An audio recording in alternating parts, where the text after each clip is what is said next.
കണ്ണാ കണ്ണാ ഓടിവാ ഉണ്ണി കണ്ണാ ഓടിവാ ഓടക്കുഴലിൽ പാടിവാ കുഞ്ഞിക്കാൽ കൊണ്ടോടിവാ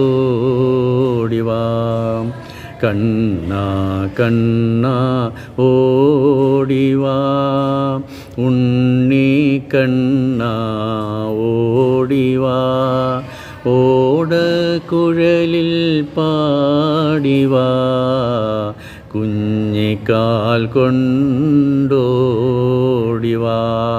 എന്തുകൊണ്ടായി കുഞ്ഞിക്കാലുകൊണ്ട് ഓടാൻ പറയണേ? പക്ഷേ അദ്ദേഹത്തിൻ്റെ കുഞ്ഞിക്കാലുകൊണ്ട് ഓടിയിട്ട് തന്നെ ഭൂമി ദേവിക്ക് താങ്ങാൻ വലിയ പാടാം. അപ്പോൾ അതുകൊണ്ട് ആ കുഞ്ഞു പാദങ്ങൾ വെച്ച് ഓടി ഓടി ഓടി വരണം. ഇതെപ്പോഴാണ് പാടുന്നത്?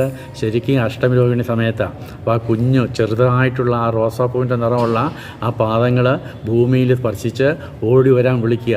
കുഞ്ഞിക്കാൽ കൊണ്ടോടിവാം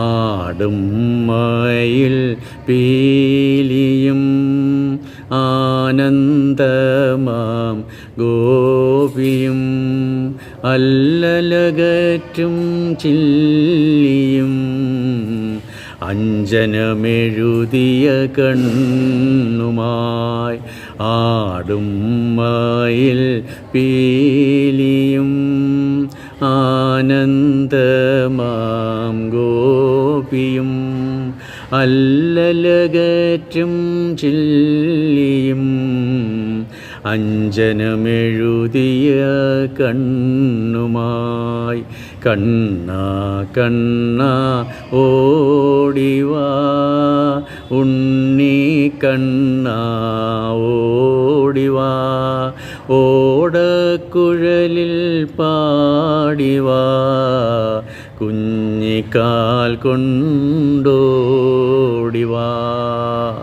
ഇതിൻ്റെ അർത്ഥം ശരിക്കും അറിയണമെന്നുണ്ടെങ്കിൽ അഭേദാശ്രമത്തിലെ സന്ധ്യാദീപാരാധന കഴിഞ്ഞിട്ട് കൃഷ്ണൻ്റെ അടുത്ത് നിന്ന് നോക്കണം.